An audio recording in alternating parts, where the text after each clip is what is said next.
Thanks, Jasmine. Thanks, Irene.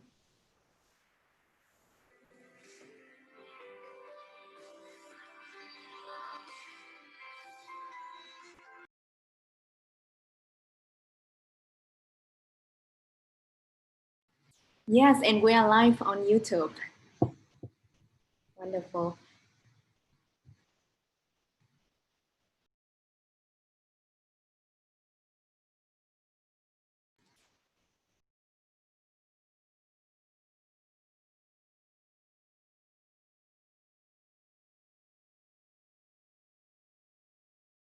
Yes, so we are live on YouTube. So please feel free to share the link with your network so we can spread the word about the webinar. Did you put the link in the chat box? I'll do it right now. Okay. It's not been updated on the website yet because we're still waiting for the parallel session to go live, and I want to launch the new website once both sessions are live, and we're still waiting on the other one. But you can share the link that I just shared with you in the chat to your colleagues now. Yes, and I would like to give a really warm welcome to all of our attendees from all over the world who is tuning in to watch our webinar for today. So we're on the first day of the virtual forum on sustainable business and human rights. And we are here at this session, the webinar, which is all about promoting decent work for sustainable enterprises and labor compliance in times of crisis and recovery. Yes, so you're in the right place. We're really excited to have you join us from all over the world, as our speaker today is also coming from different parts of the world and are so excited to share with us their insight about the topic. So we will start at exactly 1:30 p.m. Bangkok time, which will be in 3 minutes. In the meantime, as your technical facilitator, I am here to ensure you have a great experience with Zoom. So we do have a box, a Q&A box for you to ask your questions to our panelists after they speak. And we will make sure to address your questions to the best of our extent during the sessions. In the meantime, if you want to say hello or say thank you or share any thoughts, please feel free to type in the chat box. We would love to hear from you. And by the way, my name is Jasmine. I am from the Inside Pack team. I am based in Hanoi and very excited to be the technical facilitator of today's session. We will start promptly in 2 minutes. As all of our panelists and the moderator is already here, and we're ready to go very soon. So stay tuned with us. Thank you for joining us.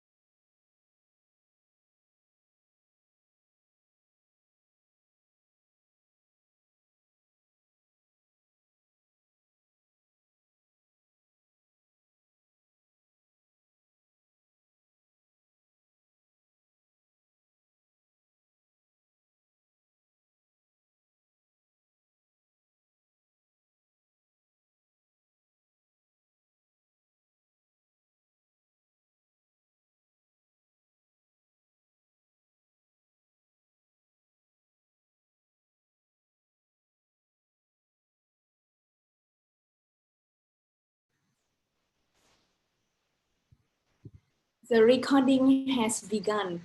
And now, as it's time, I would like to invite our moderator of today's webinar. Please join me in welcoming Ms. Sarah.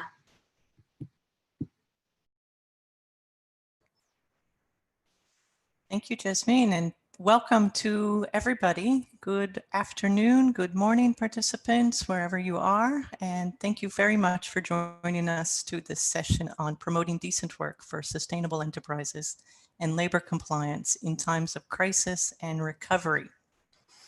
Now, I find this title a bit of a mouthful, so let me try to summarize what I feel the theme of the session is, and I can do that around the reminder that we're all in this crisis together. Now, I heard this today in the morning session, so I hope that they do not mind that that I borrow it. But I think it's important to remember. We know that the COVID pandemic has hit the world of work with force, and we are all feeling its pain, albeit in different ways. We have enterprises who are struggling to stay in business, workers who are feeling the brunt of lost wages, lost hours of work, and in the worst case scenario, lost jobs entirely. And of course, we have governments who are feeling the pressures of having to come up with the solutions that meet both the current, midterm, and long-term needs of the country with very limited resources. So if we're all in this together, I ask why not all work together to get through this with as little lasting damage as possible, and maybe even come out better with a stronger sense of trust that pushes us towards economic growth that is hopefully truly inclusive. So how can we do this? Certainly it's not going to be easy. That's for sure. But we can make progress if we are serious about working together and using the foundations of social dialogue. And that's what this session is about. And we have a multitude of excellent panelists today. I will list them in short. I'm not asking them yet to speak, but let me remind you that today we have Mr. Walter Sanchez, who is the General Secretary of Industrial Global Union. We have Dr. Hidayat Greenfield, who's the Regional Secretary of the International Union of Food, Agricultural, Hotel, Restaurant, Catering, Tobacco, and Allied Workers Association. We have Mr. Kanishka Witter Singh, who is the Chief Executive Officer of the Employers Federation of Ceylon. We have Dr. Teresita Cueco, who's Acting Assistant Secretary and Concurrent Director of the Bureau of Working Conditions Department of Labor and Employment in the Philippines. And we have Mr. Datuk Shamsuddin Bardan, Executive Director of the Malaysian Employers Federation. Thank you so much for joining us. Let me remind our audience a bit how this will work. We intend to go through a moderated panel in 2 rounds. I will ask our panelists to respond to a series of questions, and they are asked to keep their responses in the realm of 4 to 5 minutes so that we will have time at the end to hear from you all. So 2 rounds of questions, and then we will go into a question and answer session. So I think you were prompted at the beginning to put your questions in the chat box. I would encourage you to do so. And we will try our best to get to as many questions as possible. So thank you again for joining us. And with that, I think I will just jump into it. So our first speaker is Dr. Tess. Thank you for joining us, Dr. Tess. I have a question for you. So we know that there's an inevitability about the need to balance the sustainability of enterprises with the making sure to enforce the rights and jobs of workers in this unprecedented situation. Do you feel that your government has managed to find the right balance? Can you tell us a bit about the experience of the Philippine government and what you're doing with this dual objective of protecting enterprises and workers to weather the COVID upheavals? Thank you. Okay, thank you, Sarah. I think the approach of the Philippines may be similar to, I think many of the countries, in that we really, this is now a coordinated government effort. We are not just talking of the Department of Labor but this is a health crisis that has, of course, all the impacts on economy, on the social aspects of life. And because of all of this, it is now a whole of government approach that has to move you were asking about the balance. Up to now, we are trying to look at what would fit every day. Even the science of COVID-19, it is evolving. We are looking at how best to open, because we all had to close. We all had to go on the, you can call it many names, the quarantine, the lockdown, because we had to stop transmission. It was very important to keep the numbers down. There was no cure, there is no vaccine. We just had to do everything to take care, of course, of the population. And that meant, of course, the economy suffering from all of this. Now, in the first part, when it had to happen, we knew that the financial assistance was going to really have to kick in. It was supporting everyone. What we asked from government was that for companies, the employers who can manage, please continue, because there were essential services that had to stay open. We asked them to stay open, but be very careful. We brought out the minimum public health standards. We also put in all the proper guidelines, so that we also, at that point, we're still trying to do everything to prevent transmission, to protect the workers. But we were asking, and then for those who, of course, could not open because they were non-essential, we were asking companies if they could please still provide the necessary financial assistance to pay the leaves, to give the the mid-year bonuses. And so it was really looking at a partnership within the employers, and for the workers, we were also asking them to really it is really, of course, their cooperation, that they stay home. We were going to provide for them. It may never be enough, but to be patient. So now that we are opening up, we're also doing so slowly. Again, the health implications are there. COVID is still with us.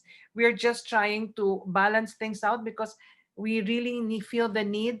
But again, with the minimum public health standards, and asking definitely arrangements so that workers will be protected, for flexible working arrangements. And this is looking at work from home. And for workers, really, it's employers and workers now working together so that they can agree and preserve employment. We are trying to preserve it the best way we can. We're trying to look at reduced work hours, rotation, so that we are still preserving employment for the most number of workers. And if there will be any, we are trying, of course, labor standards should be complied with, but if there are any benefits where they can still agree upon to help each other, then these should be agreements that the employers, that the workers should agree to. And it is now really from a whole of government looking at everything and trying to bring in to open economy. We are going back to companies and the workers and employers to let them agree and take responsibility on how to preserve employment. It is difficult. We have suffered.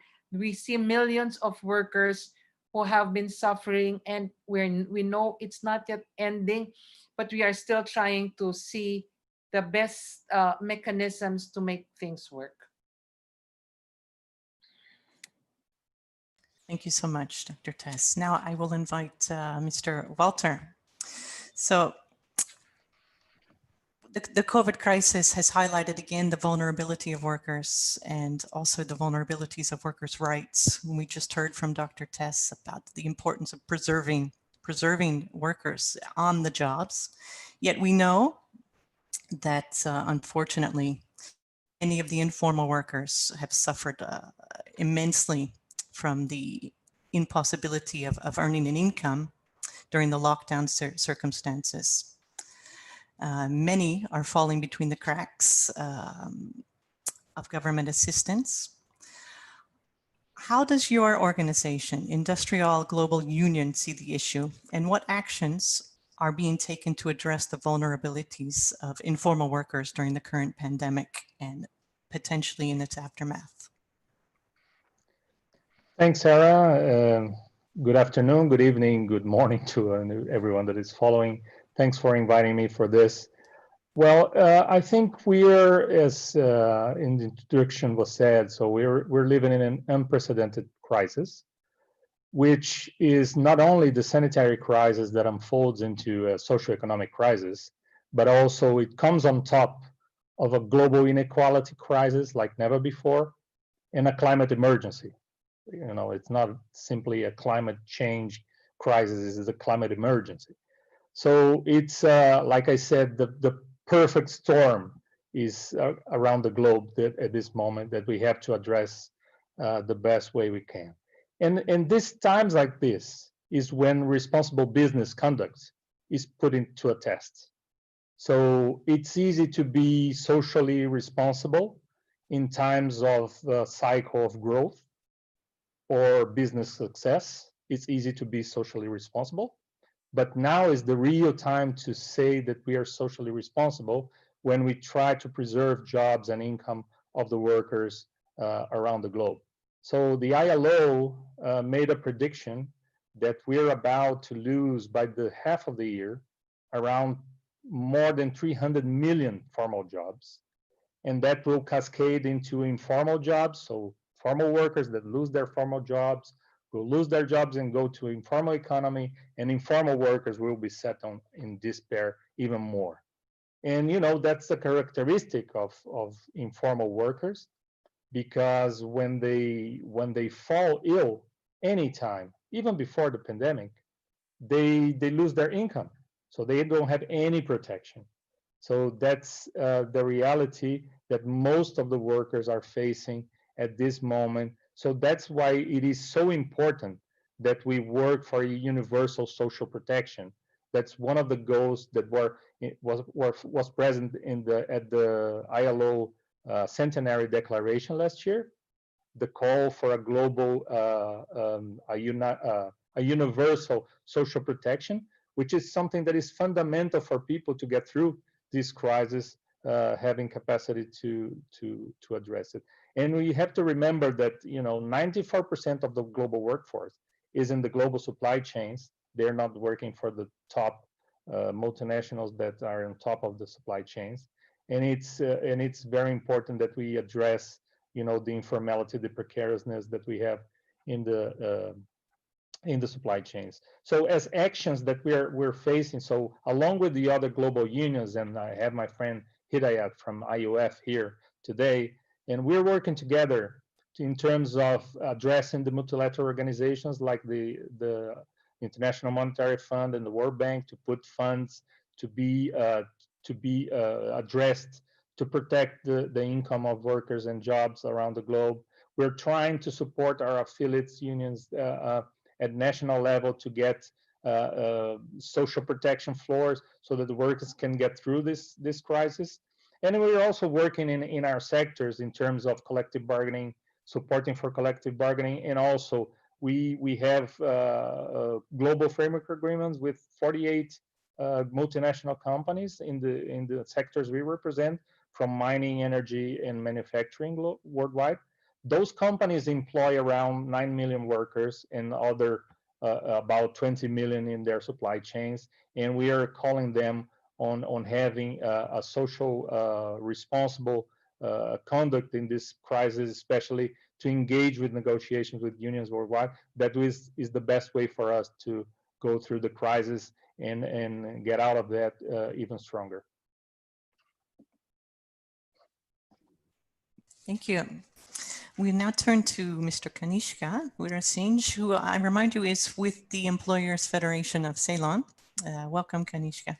So we're going to turn to a discussion around the tourism sector, which I understand is extremely important to the economy of your country, Sri Lanka, but also one of the sectors that's really mostly really feeling the pain of this crisis, with the shutdown and workers in the airlines, workers in hotels, accommodations, completely at a loss as to how to bring food to their table. So your organization is most likely working with the government, trying to find solutions. Can you from your perspective and the perspective of the Employers Federation, how critical is the role? Do you feel there's the role of collaboration and more precisely social dialogue, given the current economic and social challenges? And what is the process that you have for engaging with workers and governments in the design of strategies for recovery? Thank you, Sarah.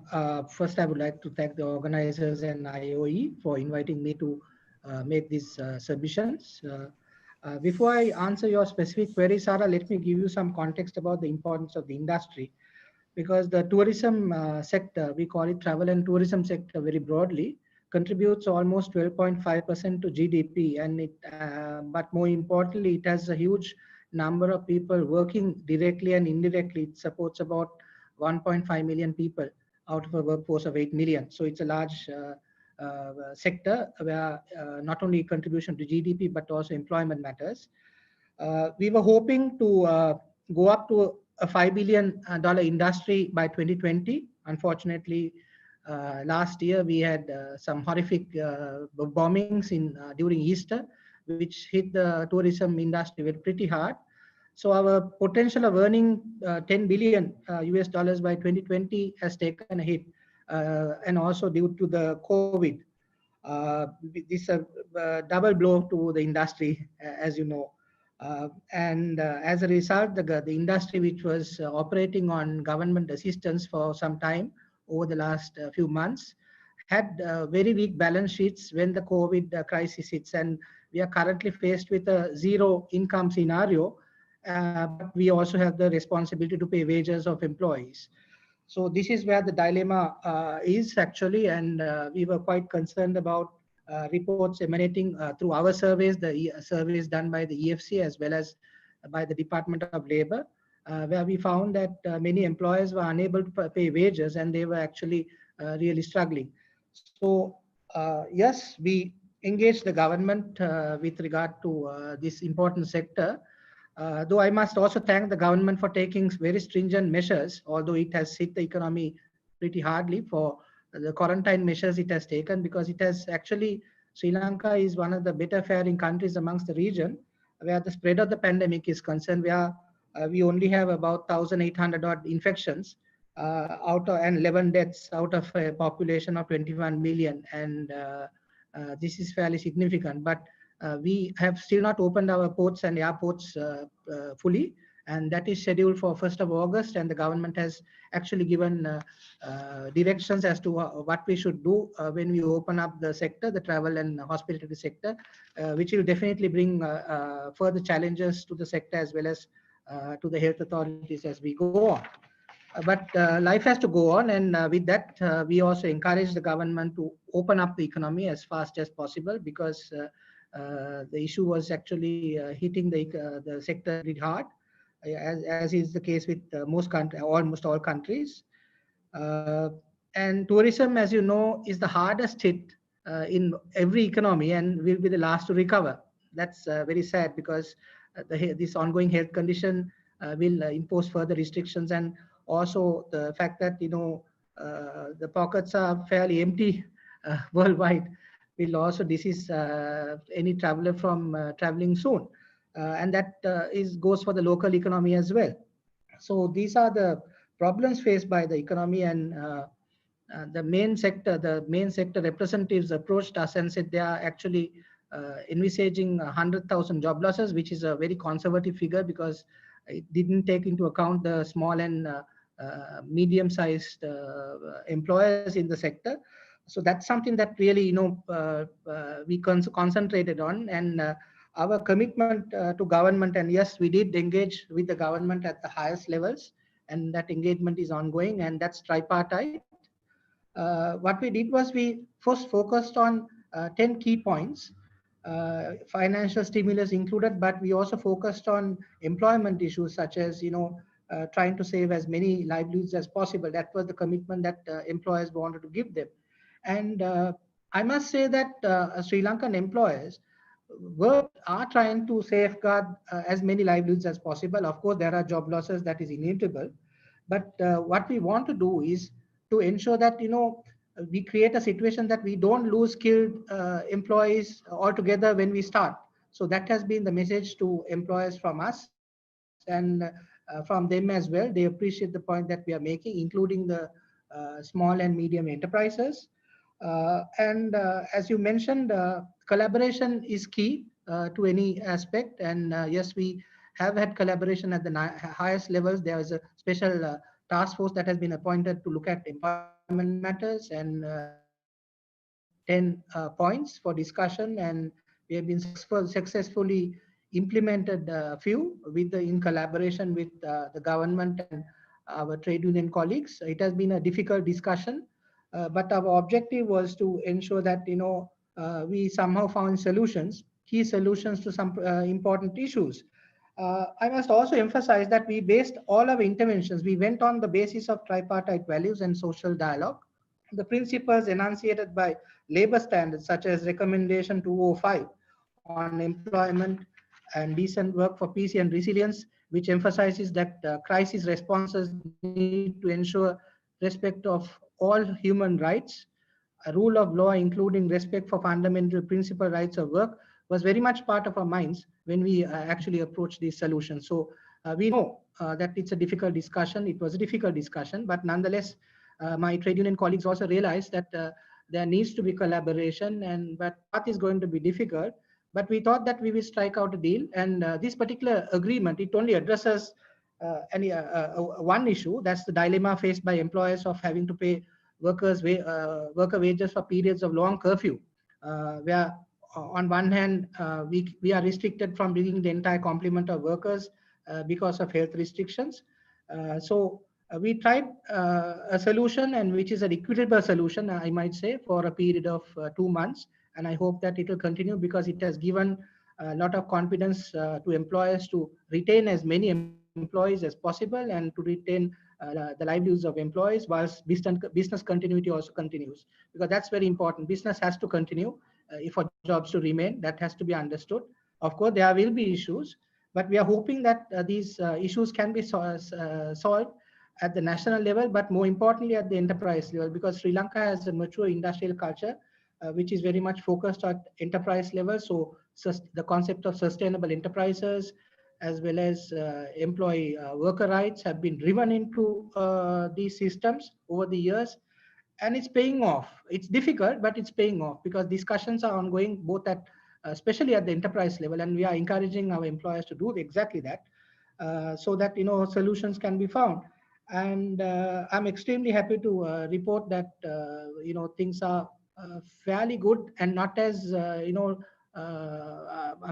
drastic as earlier we thought it would be.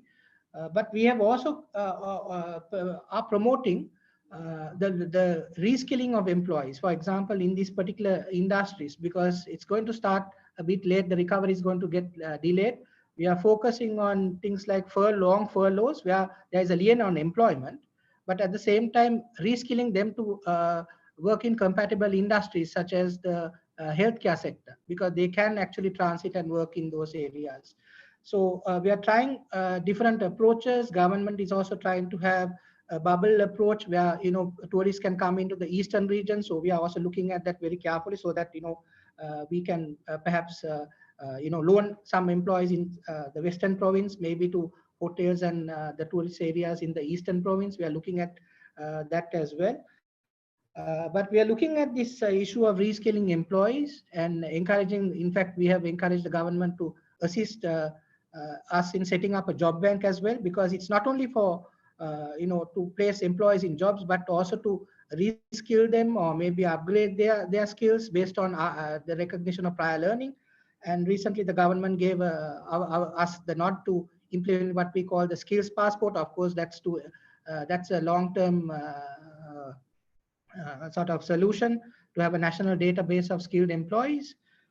So I find that collaboration will be the key to get us through this difficult area, and the hotel and travel trade is no exception. Thank you.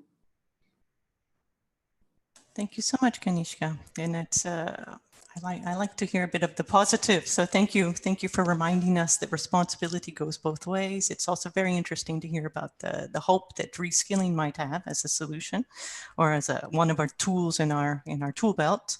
I'm now going to turn to Mr. Hidayat, who is with the IUF. Forgive me if I don't go through the entire title again. But Mr. Hidayat, I think let's remember, it's not just the tourism sector that's been hard hit by this crisis. Certainly we have also feeling a lot of pain in the manufacturing sector, even in the agricultural sector, and certainly in every sector that you represent. So I wonder if you could speak a bit about some of the challenges that workers that you represent are feeling in the current context and what role your organization is playing. And it would be really helpful if you could also speak to how you envision the aftermath of this crisis. Okay, thank you, Sarah. I really appreciate the opportunity. I think I'll try to address those questions just talking about three concepts. I want to talk a little bit about vulnerability. I want to talk about the value of work, and then something about COVID-19 as an occupational disease, and hopefully tie it all together a little bit. I think it's very important that in the outset there was reference to workers falling through the gaps. But I think that it's important when we look at vulnerability. One of the things the COVID-19 pandemic did was really expose the fragility of the global economic system and the vulnerability of large sections of workers in their communities. This wasn't created by the COVID-19 pandemic, it was exposed by, just like the failure of the public health system, underfunded and marketized and commercialized for 20 years has failed us. So I think it's very important to understand that vulnerability is constructed. And when we talk about workers falling through the gaps, we have to think about who created those gaps. And some of the biggest gaps that you fall through exist because of discrimination, of gender discrimination and racial and ethnic discrimination. That's the reality, and we see it very much today. And we need to tackle that. And I appreciate in this morning's session, in this forum, people talk about the global reset and changing the system. It's very important. But these are created gaps. So I think it's important that, you know, when we look at vulnerability and going forward in this crisis, all of the workers in our sectors are vulnerable in different ways. We work with farm and agricultural plantation workers who don't even have access to water and sanitation. We work in tea plantations in Assam, in India, for example. We work in banana plantations. And if you don't have access to water and sanitation, how can you carry out all the basic measures of protection, of health and of personal hygiene, washing your hands and so on? It's a very basic issue and a very big issue for us. We also deal with issues in industries like seafood processing and meat processing, where you have you have very vulnerable groups of workers, women workers, but also a lot of migrant workers, in very crowded environments in seafood processing and meat, in cold temperatures with no ventilation. We have seen across the region and in other countries, particularly you see in the US, outbreaks of COVID-19 in this kind of population of workers. That is a vulnerability that existed before COVID-19, and we're now seeing the consequences of that. So I think it's important to consider that, again, when it comes to gender, race, and ethnicity, as we see today, this is critical to address that. You can't address all the issues that we've talked about of working together and collaborating to overcome COVID-19 together, us, if there's such a big gap between us and them. I think that how it relates to the value of work and what we're doing, it's really important that one of the things the COVID-19 pandemic showed us is that there are workers doing extremely important, essential work who have been undervalued for so long. Here we have the cleaners in hospitality, the housekeeping, the room attendants. You know, eventually when this tourism industry recovers, guests are looking for clean, safe rooms, personal hygiene. They need to be reassured. There needs to be trust. We believe that trust in safe hotels is built not just through a brand of saying the hotel's safe. And unfortunately, a lot of international hotel chains are just bringing out a brand of safe hotels. But if the housekeeping staff who are cleaning rooms, if the cleaners aren't well paid, protected, don't have personal protective equipment, if their work is not valued, then it can't be a safe hotel. We'll have that risk. There will always exist. So there's a strong link between vulnerable groups of workers and the value of work. In the lockdown, it is fast food workers, food delivery workers, food services workers feeding a population in lockdown. We have members in food processing feeding a population in lockdown. At some point, someone has to reconcile the fact they've been described as essential with the value of their work and what that work is worth. We can't continue to undervalue and underpay that work. which is on the front line of protecting customers in hotels, for example, consumers, but the public in terms of dealing with this pandemic. I think that that's a very big challenge, because this vulnerability was created around precarious employment, insecure jobs. And I think it's very important we tackle that. There are a lot of workers in key jobs like housekeeping, cleaning, who are in insecure jobs under outsourcing and casualization. Under those arrangements, employer responsibility doesn't exist. And the biggest challenge we're having is who takes responsibility for the health and safety of those workers, who takes responsibility for creating a safe workplace for them. They become a vulnerable group within our workplace if they don't have access to direct employment, but also if the employer responsibility continues to be hidden or denied as exists under precarious employment. So I just think that's a major challenge. And just final point, if you don't mind, is that I think it's very important. Most employers that we're dealing with, we're working together with some major companies. Yes, we're addressing issues, but most employers see COVID-19 as a public health issue that has encroached their workplace. We have to change that thinking and recognize COVID-19 is now an occupational disease. What does that mean? It means cooperation with unions in workplaces to deal with what is now an occupational disease in the long term. COVID-19 won't go away. We have to be better prepared for it. And safe workplaces that we create in this approach will save lives. Thank you. Thank you, Mr. Hidayat. And that was very provocative, but I also think extremely important. And I hope that we can pick up on some of these points further down the line. I now give the floor to Mr. Datuk. So Mr. Datuk, who I remind us is with the Malaysian Employers Federation. Welcome. Again, we keep reminding ourselves of how the crisis has shown the vulnerabilities of our enterprises, the vulnerabilities of our workers, and I think one of the fault lines here is sometimes the weakness in compliance with international labor standards, and in a sense, this weakness of compliance has made enterprises and workers more vulnerable to these shocks. So from your perspective, can you please speak a bit about what do you expect to see in terms of compliance with international labor standards in the aftermath of this crisis? Do you think we've learned any lessons? And how can we help our enterprises move towards a new normal of compliance? Thank you.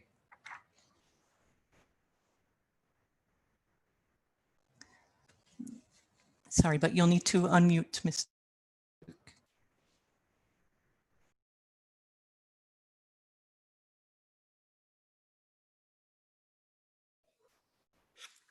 Thank you very much, Sarah. Sorry for the technical issue.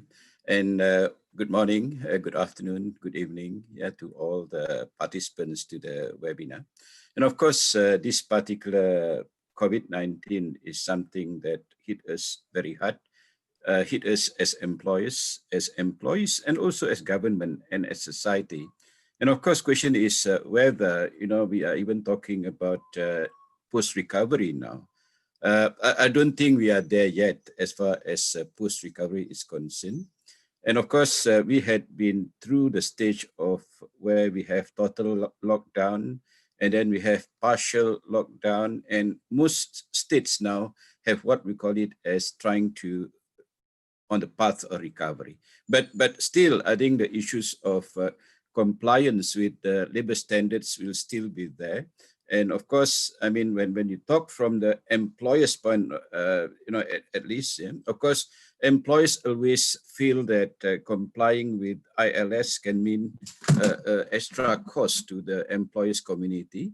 And I think that is the reality, and it is not cheap, basically, to comply with better housing, social distancing at the workplace, during COVID-19 and things like that. And of course, to provide sanitization, to provide disinfection, to provide temperature, reading on a daily basis kind of thing. Yes, but the question is that whether we have all the ILS in place for us to look, after when we have issues like this. Yes, I think like what had been said by Kaniska, we have that particular recommendation 205 talking about trying to address this kind of situation. Yeah, and that is very important for us to actually have a relook at that particular recommendation on how actually we are addressing the issue during the COVID-19 itself, during the pandemic. And then, of course, we need to actually see what can be done, to address the situation. Of course, the most important part here is talking about trust. Trust between the employer and the employee. And of course, this trust cannot just be obtained.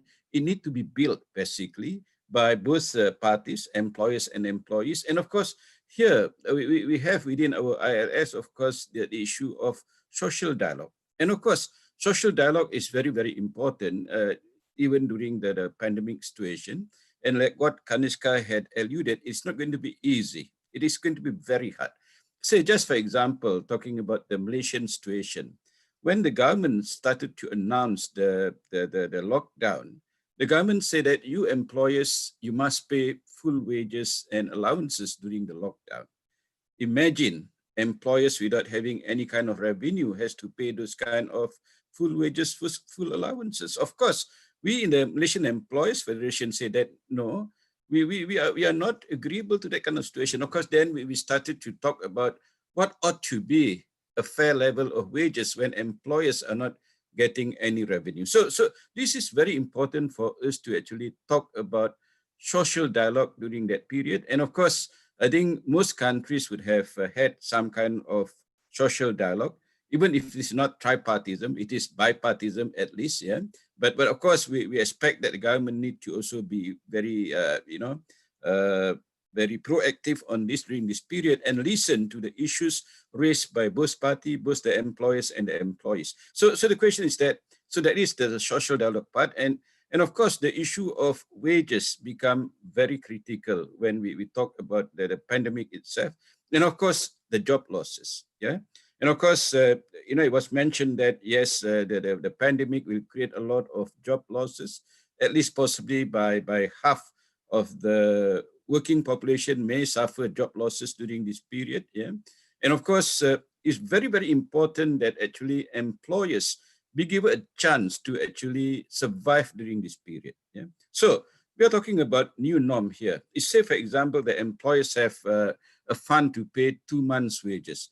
How are we going to stretch it, say, for example, through, say, 5 months or 6 months or even 7 months through social dialogue? And of course, here I'm alluding to the fact that if you as employers are not able to sustain your presence during the COVID-19, then of course you would have no choice but to end the employment of all the employees. And that will be a bigger loss to the society, to the government. Yeah. So it's very important that basically government assists employers, and also the employees need to understand that these are very critical factors for us to save job during the hard time. And of course, there are mechanisms within the ILS itself for us to try to say, what are the kind of things that can be done together during this period? Of course, we can talk about wage cut, you can talk about unpaid leave, you can talk about using the annual leave, thing like that during this period. So that what is important is that we as employers are able to save as many jobs as possible. But in the event we are not able to save the job because we are really, don't have the resources anymore, then of course, then the question is that when you actually lay off your workers, what are the kind of payments that we have?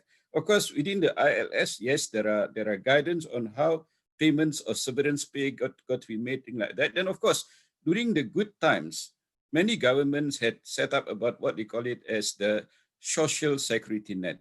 In the event you lose your job, what are the kind of payments that the social security net should pay? But of course, this is, I would say, unfortunately, not yet universal.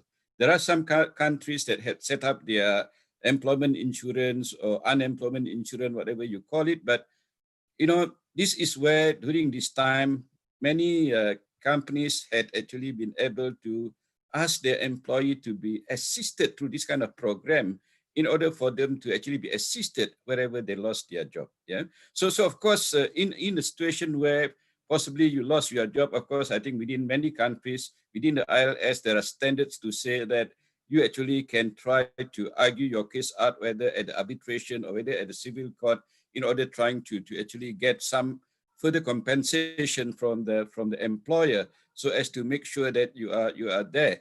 And also important that I think within the IRS there are standards that had been set up to say that in the event the employee had lost their job, then the employee should be assisted to actually be trained or retrained or upskill or reskill. And that is very important, because in that kind of situation, of course, rising from COVID-19, possibly some jobs will be lost forever. New jobs possibly will be created. And this is why it's important for the training to be actually be tailor-made to the employees that lost their job, so that they are also be able to be useful in some other sectors of the economy. Perhaps I will stop there. Thank you very much. Thank you so much, Mr. Datuk. And I think we'll continue along the lines of the bilateral relationships, bilateral dialogue between employers and governments. And I now will speak to Mr. Kanishka again. Let me just say we are starting the second round of questions to our audience. We'll go through one more round, and then don't forget to please put your questions in the chat box, and we'll hope to answer as many as possible. So, Mr. Kanishka, let's speak a bit about small and medium enterprises, even micro enterprises, who we know are having a very difficult time to weather the storm of the COVID. And we know that governments are putting a lot of policies in place, also with the intention of reaching small and medium enterprises. But sometimes these measures don't work as intended. And I can give an example, which is the extension of loans to small and medium enterprises. So governments can encourage banks to give loans on lower interest rates to medium enterprises. But sometimes that, even if they're told by governments to do so, sometimes banks aren't quite willing to extend such loans. And even sometimes such enterprises aren't willing to take on loans. So let's imagine that you have the audience of your government officials. Can you tell them, please, what policies and measures do you think, as an employer's enterprise, would best help to support small and medium enterprises to continue to, one, stay in business, and two, meet their responsibilities in labor practices? Thank you, Sarah. I mean, I think we need to understand that, in most parts of this world, the informal economy or the SMEs economy is a large segment in the GDP. In Sri Lanka, comparatively, it's smaller. It's only 54%. But if you look at our neighbors, India, Pakistan, Bangladesh, and so on, the percentage of the SME sector or the informal economy is quite huge. Unfortunately, they continue. There are high rates of informality, low rates of capital, and weak technical capacities, and this has been a huge hindrance to their growth, as you know, in the past. And these same weaknesses are actually affecting them in their recovery even at present. So despite government stimulus being available and at extremely low rates of interest, they have not been able to make good use of these assistance that has come their way. And it's a huge problem. But at the same time, because they employ a lot of people, and there are lots of self-employed who are in this area of the economy, and who make a earning and living, and it's an important area as well. These are some of the backdrops as we see it. I mean, in the sense, these are some of the infirmities of the sector, and they continue to be tied down to low levels of growth as in the past. But having said that, many of the MSMEs are operating in the agriculture sector, or they are part of a supply chain of larger sectors or companies. And as in the past, where we have had economic recessions, of course, this is a totally I will not be able to compare this with any other situation. But if you go back into the past, economic recovery, even after recession, has been in agriculture, in the smaller areas of the economy where the MSMEs are operating. So this has given an opportunity for people who might lose jobs in the cities to go back to their homes or villages. In my country, it's a very small country, and they have access to their homes very soon. I mean, since you don't have to travel days or whatever, and they have access to arable land as well, because they come from farming communities, some of them, many of them. So they have access to jobs. Of course, it may not be the best job available or the livelihood available, but they have access to a livelihood. And that's very important to keep the economy going.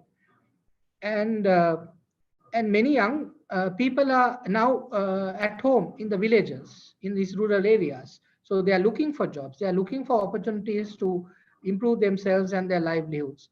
So this creates an opportunity. And here, this is where the government also has to address some of the issues that, for example, in my country, if you look at agriculture, post-harvesting, collection, storage, distribution is very weak.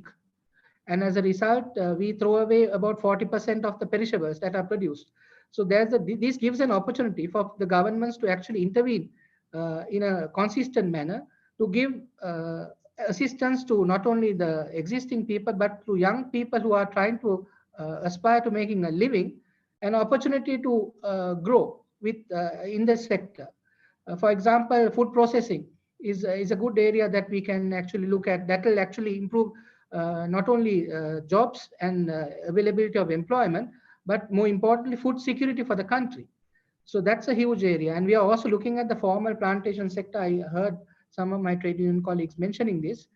Of course, in Sri Lanka, the plantation sector worked during this crisis, because there were, and the companies did a remarkable job by ensuring that all the health and safety standards are kept up, and the plantation sector worked.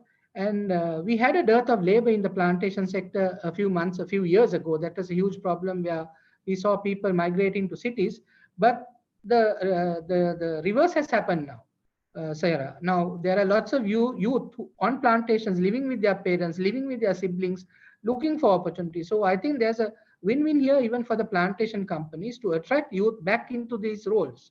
So that creates an opportunity for us as well. There's a huge onus on the companies to attract youth, and gives the youth an opportunity to work in their own areas where they live with their parents, and without having to travel to the cities, incur huge costs such as boarding and transport costs and things like that. So it has created huge opportunities. And the third point I want to make is the recovery has been quite remarkable for those who are working on the gig economy, those who are working on the platform economy. It may not be the grandest of jobs, but it has given them a huge impetus to work, and also and it has given an opportunity to create opportunities for youth as well as women in particular. It has given them an opportunity to get self-employed, deliver food, deliver other goods and services, and be part of that gig economy, which is growing tremendously. And that has actually created a huge opportunity for these segments, especially women. In Sri Lanka, women participation in work is very low. It's at 34%, but this has created an opportunity. Of course, my colleagues alluded to the fact that there are certain jobs which might come their way, which might actually take them to certain non-standard forms of employment, as we call it diverse forms of employment, such as part-time work. Job sharing is going to be a reality even in permanent employment. But this gives an opportunity especially for women to participate. Especially in Sri Lanka, there has been a huge demand from women to participate in part-time work, as well as in situations where there are permanent jobs, but on a job sharing basis, because they want to have a work-life balance. So this has actually created opportunities as well. And I think the government policies, and I'm sure they will focus, and we are also telling our employers to focus on these opportunities, create more opportunities for people. Of course, we are going to see many jobs being lost, but on the other hand, employers might need people with these skills. That's why we have also suggested to the government, I alluded to the fact earlier as well, to create a job bank with the participation of employers, and again link the upskilling of skills, upgrading and certification of skills to that, so that it works well for both the employer as well as the person who is getting that job or being skilled and being certified, because skills security is going to be a hugely important issue, and for and skills mobility of skills and skills security is going to be a huge concept, hugely important concept for everybody, not only for employers but also for employees and the self-employed. I think these are some of the aspects that we are seeing where the MSMEs is concerned. The Employers Federation has continued to assist our regional partners to create awareness with regard to things like importance of regulatory compliance, good governance, risk management, financial literacy. Of course, right now we are grappling with so many other issues with regard to their survival. That's our main focus, because we need to also understand, as my senior colleague, Mr. Datuk Shamsuddin mentioned, about the survival of the employer or the business continuity. If businesses don't continue, and if we don't ensure business sustenance, especially in the regional areas, we are going to lose those opportunities that's going to come our way to develop and regain our economic activities, and to ensure that those matters are taken up at very high levels. So I think this situation will create opportunities. It's going to be absolutely tough for the MSMEs because some may not even survive. But there are opportunities as well. And this is where I think even the larger companies can assist their supply chain and ensure that things continue, and also ensure that there are as many livelihoods as possible are kept alive in this sector. Thank you, Sarah. Thank you, Kanishka. So, Mr. Walter, welcome back. What we have learned, what we like to say that we have learned from past crises is that when workers and employers work together in times of turmoil, we can mitigate some of the worst consequences, come out faster and stronger, and build a resilience for future crises.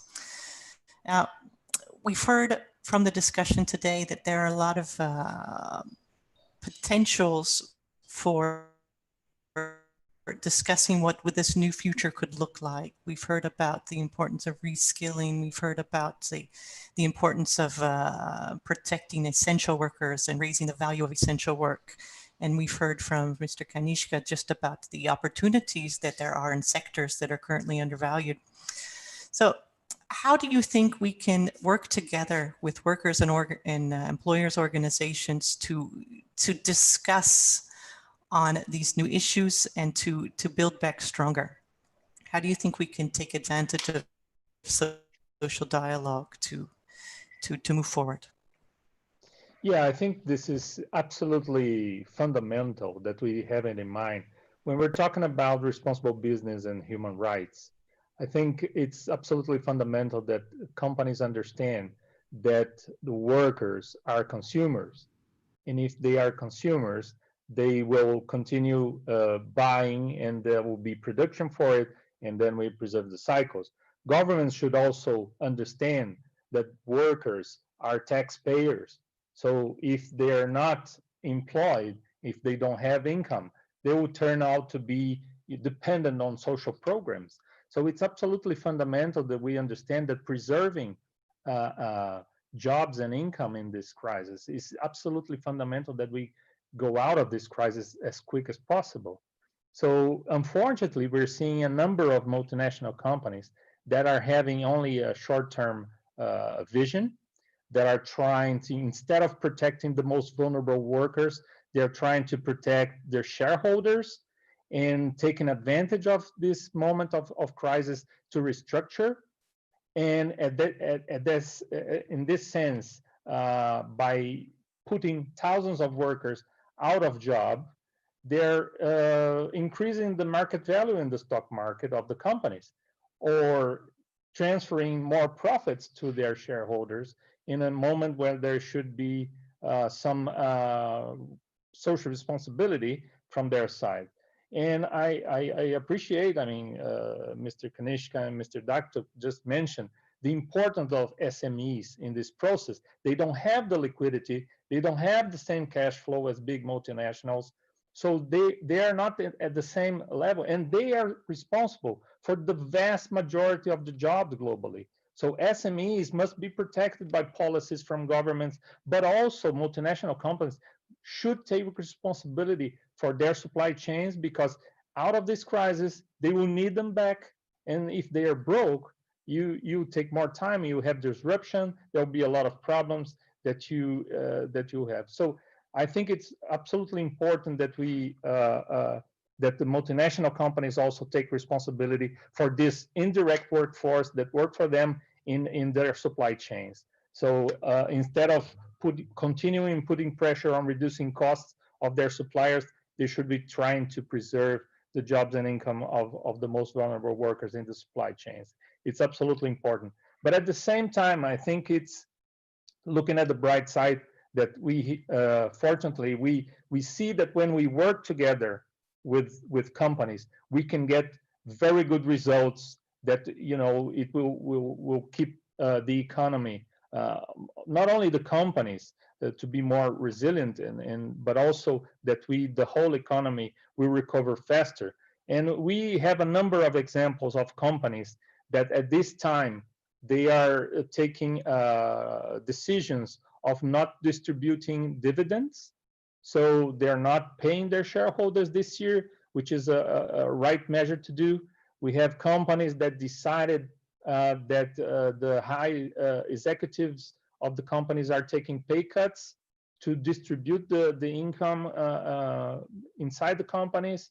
So we have a number of other good examples in negotiation with unions at the local level that companies engaged in making reconversion of their factories to produce supplies to the frontline work. I mean, companies that converted to produce sanitizers, to produce masks, protective equipment, ventilators, you know, and medical equipment. So it was a wonderful process that companies work together with unions in a number of situations where, you know, not only they are keeping their business running, but they're also helping the frontline work to support this sanitary crisis, the workers that are working in the front lines of the pandemic. So it is important that we highlight the process that we have with some of the companies also that we have global framework agreements with, that we engaged in process so that their local management engaged in collective bargaining agreements to bridge that situation so that workers could keep their jobs and their income, a minimum income, so creative bridge agreements so that they can get through it. And also in a very specific sector, which is the textile and garment, which is a very, they have a huge supply chains where workers are very vulnerable, very weak, and we have a number of multinationals that are put pressure to reduce costs and leaving there to their own luck. So we are trying to have an initiative led by the ILO, which is called Call for Action, so that we commit the companies and also the international financial institutions to put available some funds to keep the jobs and income. But I highlight again that the multinational companies, especially the ones on top of the supply chains, especially when they have a huge supply chains like the textile and garment sector, must take their responsibility so that we can have a quicker period that we got out of this crisis stronger and preserving jobs, income, and also people being consumers and taxpayers.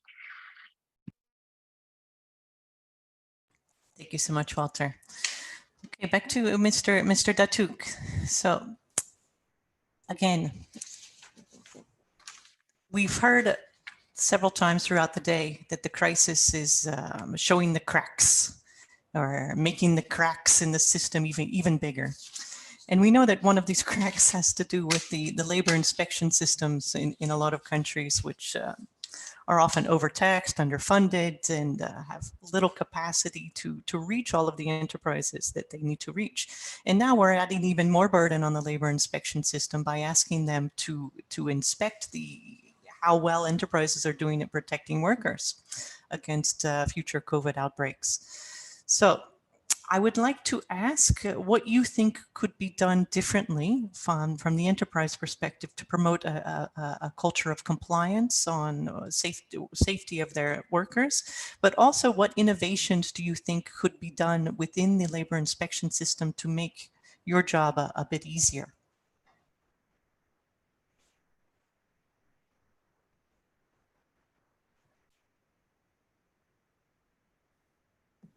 Thank you, Sarah. You talk about cracks. I would think it's not just only cracks, but big holes appearing here and there because of the COVID-19. And I would say that the matter is very, very serious.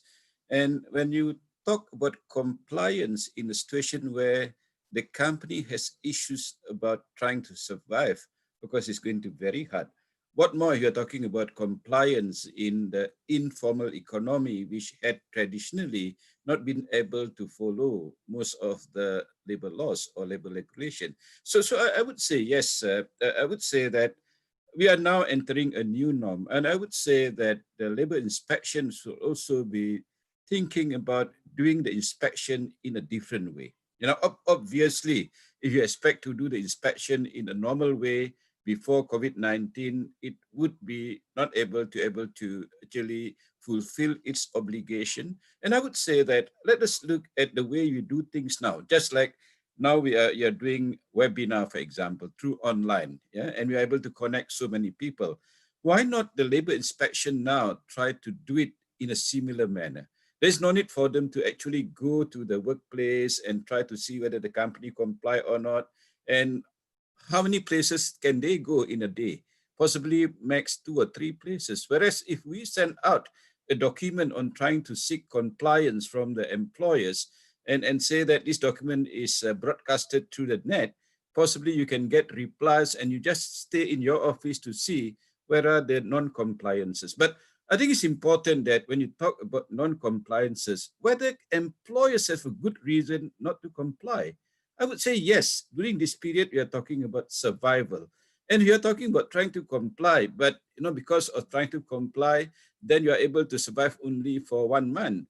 But if you're not able to comply with certain things, but you can even survive for 3 months, why not? I think these are things that I think need to actually be thought of by the labor inspectors, so that actually their role now should not be just trying to penalize and bring people to court, but it's more like hand-holding, trying to assist both employers and employees to understand each other better, so that we can actually talk about a better social dialogue, thing like that. And we can actually try to see how the companies, how employers can actually see through this particular difficult period. Yeah, it's I think, critical in that manner. And I would say that the labor inspectors should not be doing the obvious. What I had noticed is that labor inspectors, of course, sorry to say this, like to go to the established company, the MNCs, the big companies, where I would say the obvious thing are being done by the company. After all, in most of these companies, they have what they call it as compliance officers.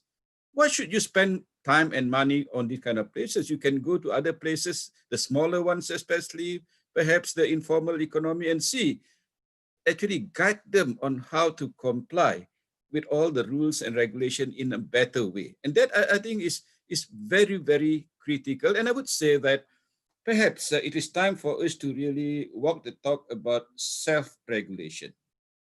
We had talked about a lot about self-regulation, especially in the health and safety aspect.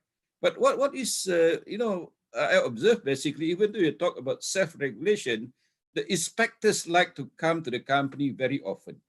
And worse still, they come at different time. This time is from this department, the next time from other departments, also from other departments. And you spend a lot of time in entertaining these visitors to your place. So I would say that why not we talk about one inspection then actually that is comprehensive. one-stop inspection. If at all you need to go to the company, then bring 3 or 4 agencies together and see whether the company actually had complied with all the requirements. And I would say that this is important in that manner because the company need to move along, the company need to move on, things like that. And perhaps when you talk about trying to comply with certain things, just to share the Malaysian example, recently, when we complained to the authorities to say that why you actually require the employers to submit report on a daily basis as part of the inspection process. They say, hey, no, we only spend about 15 minutes. Each employer, need to spend 15 minutes each time you submit the form. But I said 15 minutes, there are 1 million employers in the country. 15 minutes time 1 million, and then you time the wages, cost, everything, it can cost billions. I say that companies can't afford to actually have this kind of money during this period. Why should you actually now insist that this kind of thing to be done, unless it is meant for a very, very, I would say, important reason. But if it's just for data collection, I would say that it is not important, is not critical, and should not be done at this time. And what is important is basically, during this time, I think the government need to be more proactive. The government need to actually try to assist employers and employees in trying to save jobs. That is important. And when you do, say, inspection, for what purpose do you do the inspection at this time? Or even after COVID, for example, if you are able to come out from COVID. So what is the purpose of this inspection? If compliance can be done through some other means, I think it's better for us not to really spend a lot of money in trying to recruit more inspectors. And of course, it's also very important here that some of the organizations can do what you call it a self-inspection, meaning that we do a voluntary audit among ourselves. And if this audit is being done by a reputable organization, then the government don't have to send their officers to do another re-auditing. Yeah, so this is something that perhaps is that can be implemented. I know that it's not easy for the government to increase their manpower as far as inspectors are concerned, but I think there are other ways in trying to make sure that companies and employers do comply with all these nitty-gritty requirements. So thank you. Thank you very much, Datuk, for especially helping us to think outside of the box on labor inspection. Now let's go to Hidayat. And sorry, everyone, I'm so very conscious of the time. I'm so afraid that we won't have time for question and answers, but still, we have 2 more speakers and I don't want to rush you.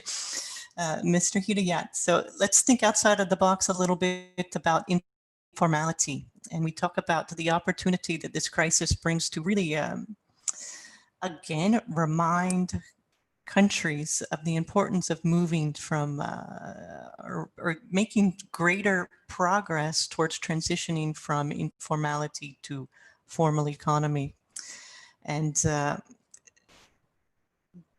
in a sense, we know now that it's so important to have a system where we can reach the most vulnerable quickly in the case of a future crisis. So can you speak a bit about how you think this role of tripartism can help us to accelerate the agenda to tackle the issues of informality? Thank you. Thank you, Sarah. I think that I just want to make a comment about informality. I think the real challenge now is that in all of the sectors we're working with, and with large multinational companies and small enterprises, in agriculture and hotels, we don't see any fundamental change in the nature of employment that would suggest that there's an increase in formalization. I think we're missing this opportunity. There's tremendous government intervention, financial support, livelihood support in some countries that is temporary. And in the absence of a universal basic income and longer term support, people are very vulnerable again. And I think that what we're seeing, especially in the hospitality sector, unfortunately, during the closure of the hotels in the last 2 months, largely retained workers, but now we're seeing a lot of mass termination of workers as they plan to reopen. And because of the gender discrimination in work, are predominantly women employed in so-called low-skilled work who are marginalized in those jobs are most vulnerable, and we have more job losses of women because of that. So I think that I think what's really happening is that there's an informalization taking place. I think there's an increase in informal employment. If you understand informal and formal employment, if the distinction is visibility of the employment relationship and regulatory environment, actually, in several countries, they're pushing to deregulate. 12-hour days, relaxing labor laws, suspending labor laws in some states. In India, for example, they were talking about. What all that does, while it looks like an attempt to create a better business environment to attract investment and help business recover, what it does is create more informalization. You're removing regulation and you're pushing people into a gray area of an unregulated form of employment. Again, predominantly women, and if I could say something about that, the tripartitism works if people are included. But a lot of the tripartite structures that exist, and we do participate in some of them, but employers, organizations, and governments are able to pick and choose who their counterparts are in those tripartite processes, generally reinforce existing discrimination, but through the exclusion of women, or the symbolic exclusion of inclusion of women, which is something that many of our affiliates, our women's workers' organizations, have raised concern about. Look, in terms of the value of work and the work that women will do, and in these new jobs and coming into the workforce, here's the point. Yes, if we value the work in food services, in cleaning, in all of that work in housekeeping and so on, predominantly done by women, it should be work that earns a living wage. It can't be one of 3 jobs that you have. It has to earn a living wage, and that's fundamental. And I really think we should be cautious about talking about the new normal. We should be cautious to talk about tremendous change, because quite frankly, my responsibility right now is to guide our members through COVID-19 as an occupational disease to reduce risk. I spent the last 72 hours dealing with a spike in sexual harassment in several companies. Sexual harassment, domestic violence, this is what's increasing. Termination of young workers, trainees, doing apprenticeships and ending their careers. They are ending up in the informal sector and will struggle to survive, but you have an increasing number of people that will be on a surviving wage, not a living wage. And as Walter said, you can't have an economic recovery if you don't have workers as consumers. So it's counterintuitive, and I think it's counterproductive. And ultimately, our biggest concern is that this is happening because a lot of the decisions are based purely on business as usual and getting back to business. These decisions have to be based on issues related to, first of all, science in terms of this pandemic, and secondly, in terms of equity and justice. And you have people, prominent people like Dr. David Nabarro, the special envoy to the WHO General Secretary on COVID-19, giving excellent advice and guidance. Governments ignore that advice at their peril, I believe, and employers. And we really need to get serious about COVID-19 will not go away. We're going to live with it. The vulnerabilities that exist in our system are endemic. We have to address that. And again, as Walter said, we see a lot of short-term response to what are long-term problems, and we're very worried about this. We believe that a lot of proactive government policy is needed, and certainly our organization is promoting among our affiliates to really push governments in terms of creating jobs, decent jobs, good jobs, and ensuring that young workers, but particularly women workers, can earn a living wage. This is absolutely necessary. Otherwise, everything will be predominantly informalized anyway, especially with the kind of deregulation that a lot of employers are pushing for. Thank you, Hidayat. And I must say, I share your worry, and I feel if we haven't learned lessons from this crisis, then shame on us, right? But okay, let's continue to work together. Sorry, Dr. Tess, you've been extremely patient. I'm coming to you as your second question.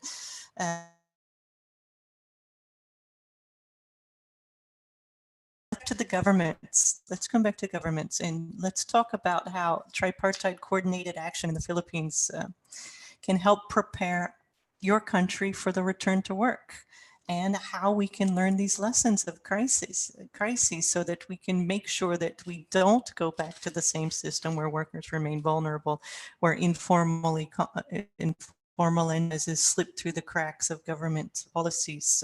How can we do it better? Thank you.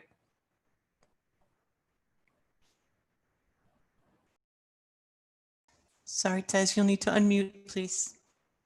Okay, thank you. Yes, your question is a little bit challenging because you're really talking of a situation where there is so much, there's so much uncertainty. I already discussed earlier about employment, job preservation, because that is the priority we are all trying to work at. And then, of course, that government provides the necessary safeguards that this will happen, and that workers will still have work and employers can continue their business. And we are setting this all up in a situation where there is COVID-19. And we have to, of course, protect business, protect the workers, and ensure that everything will, it will, it's not like saying business as usual, but there, at least to limit the disruption to the least possible way we could. Now, yes, tripartism is bringing together the employers, our workers. We do have that. We have the National Tripartite Council. Government has been talking to the workers, has been talking to the employers, and we have been listening. But there are really, the issues are there. It was good you asked about the question on labor inspection. Do you know, issues on labor inspection is not simple anymore. It's because companies already are saying to our labor inspectors, you can't come in until you show us your test, or you show us your medical certificate that you are okay. Otherwise, you're not welcome. And they have a point, because this is a period where we cannot just allow anyone to come in, because there is a disease that we would like to protect, and we want to keep our workplaces safe. You see this now, and we are also challenged by this. And when Mr. Datuk talked of self-regulation, we are also looking at that now, so that we can address. Now we are also talking at how best to, labor standards will still be there. We have to, it's non-negotiable. But of course, we have to look at ways and means so that business will survive and there still be work. And that's why we're bringing in, at least to let the workers and the employers discuss, to talk, and to agree on perhaps, a middle ground where this would be things that we can look at. And we, of course, we do have a big sector, our informal sector workers. We do have so much of that, and we, with this crisis, we're seeing many of them. But on that informal sector workers, we also saw the digital platform taking ground, and we're reskilling, retooling, and this is another area of policy environment where, okay, these workers, if you're vulnerable, then let us look at reskilling them, because this is an area where we are seeing economies can thrive, that can proceed. The supply chain for big business through a digital platform. All of this now are being looked at so that we can address in the best way possible. But again, there are so many challenges. Policies are, in our labor department, it's like every week we have to come up with at least advisories so that we can guide. We guide workers, we guide the employers, and make the consequences not, at least manageable, so that both of them, we again, so that our economies will survive. This is really a period where we have to survive, but decent work also demands that we address what is due to labor, what employers also should have, should be, what that we also are giving them that sound business environment so that they can still continue to provide that employment. So that it's continuing discussions, and we also have sectoral tripartite, so that the construction, which is going to be our cornerstone for stimulus, the build, with the construction sector, the workers, the employers. We have, of course, our other tripartite industry sectors that are discussing, so that we can have a better maneuver in bringing things in place and keeping, again, the economy at a survival mode.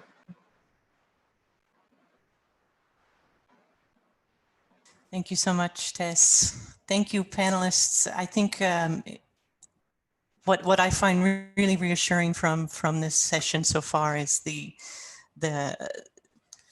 goodwill, that we have on our three sides. I very much appreciate the wisdom and the enthusiasm and the passion of the interventions that we've had so far.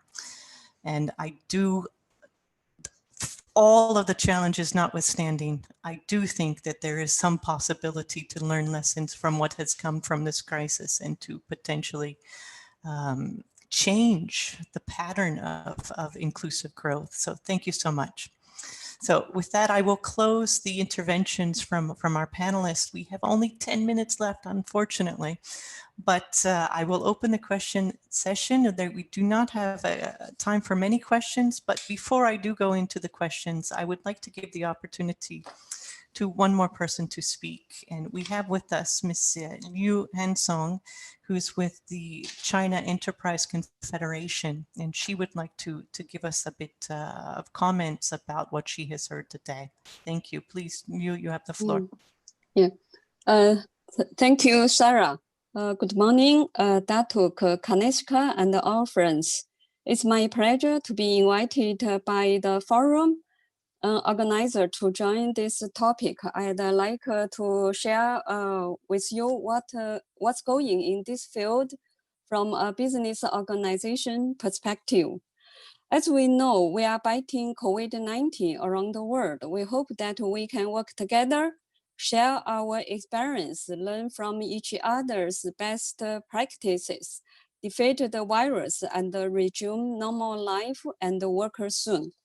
My organization, China Enterprise Confederation, has three key work areas: participating in national tripartism on labor relations, ensuring employees' voice in the labor legislative process, improving the enterprise management, innovation, and competitiveness by means of training, disseminate the research and consulting services. Our CEC is a member of International Organization of Employees in China and the UN Global Compact China Network. It's also within my organization. Our CEC is one of the earliest business organizations on responding the call of the UN Global Compact initiative and introduced it to China since 2001. Human rights principles are among these scopes. For many years, we are constantly engaged to encourage and guide our members to be responsible partners. We have conducted a series of activities to promote Chinese enterprise to make use of international labor standards, especially MNE, Declaration to Development, and compiled some guidance books and training material, which we make our members understand the ILO fundamental labor conventions. Now I just cut short my preparation. We know that the coronavirus is still raging in many places. It inevitably has caused great impacts on economy of nations and business operations. I want to share some responses from our CEC with regard to COVID-19. One, carrying out a survey on resuming work. At the end of February, China CEC initiated a survey among the top 500 Chinese enterprises in manufacturing sector and the top 5 in service sector on their resumption of work, difficulties for resuming work, support needed from the government, and so on.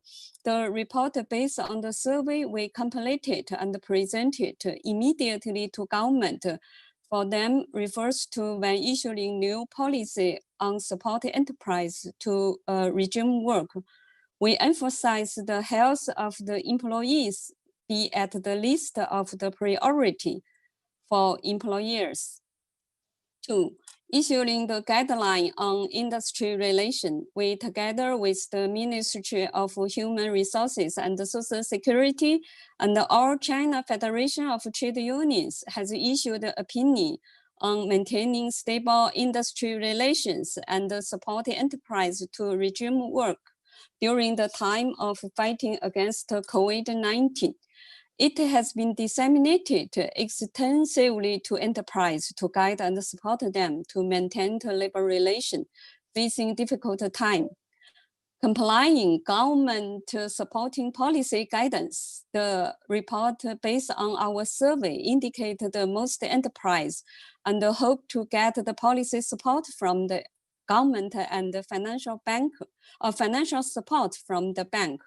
We provide the guidance, compile all the policy in Q&A manner for companies to use at their convenience, sharing the best practice. This is the fourth measures taken by our CEC. We collect many cases of best practice and publish on our website and shared on mainstream media. For the challenge we learn from this activity, I think one is how to integrate the UDHR and move the responsible business agenda, development agenda to their operation. Another challenge is the MSE issue. I think Datuk and Kanishka also mentioned how to support the SME issue. I think should need a joint effort from all stakeholders. Certainly, I want to mention the technology strengths with the faster development of new technology, such as sharing economy, AI, big data, mobile internet, how to make the best benefit from the technology to serve the promotion of business human right is also the issue we should think about. Thank you, Chair, Madam Chair. I just finish it. Thank you. Thank you so much, Liu. Ladies and gentlemen, unfortunately, I really do not think we have time for a Q&A. Or maybe I should do one quick question that I'm going to shoot to Kanishka just because it's an easy one. So Kanishka, you have a participant who would like to know, please be short. Does Sri Lanka have any plans to focus on domestic tourism rather than international tourism? If yes, what are these plans? Thank you. Yes, I think domestic tourism will be part of the recovery process. It will be so in most countries as well, as we see. Some countries have even created safe corridors. And what the government is trying to do is trying to see whether the least affected areas, such as the Eastern Province, which is currently in season, by the way, can be offered to tourists, both local as well as foreigners, when they open up. I understand that most hotels today also, I spoke to a few of my members. These are larger hotels, of course, in the resort areas. And they are also banking on the local tourism to kickstart the process. Actually, they have had some visitors over the last weekend, which is good, but still not the numbers that we need. But I think that's an initial process. And I think we need to market the country even to domestic tourists in a way that, because we have number of historical sites as other than the beautiful beaches that tourists can go, even locals. I think we need to market our country a bit more. Thank you. Okay, thank you, Kanishka. For the rest of us, please, I think we've generated a lot of interest in the discussion today. There's been a lot of questions. And I think we'll be able to look at the questions later, just so you can see what sort of questions your interventions provoked. Now, unfortunately, we have reached the end of our hour and a half. It went so quick. I would like to thank our panelists again for joining us. And I do think that they've shown their goodwill, and as representatives of their organizations, I think we do know that the will is there to continue the dialogue. And we are not yet anywhere close to through all of the challenges that this COVID crisis has thrown at us. And it will be, I think, several years before we get back on sound grounding. But let's continue the dialogue, and I'm certain that we can come through this better. Thank you so much, and have a great afternoon.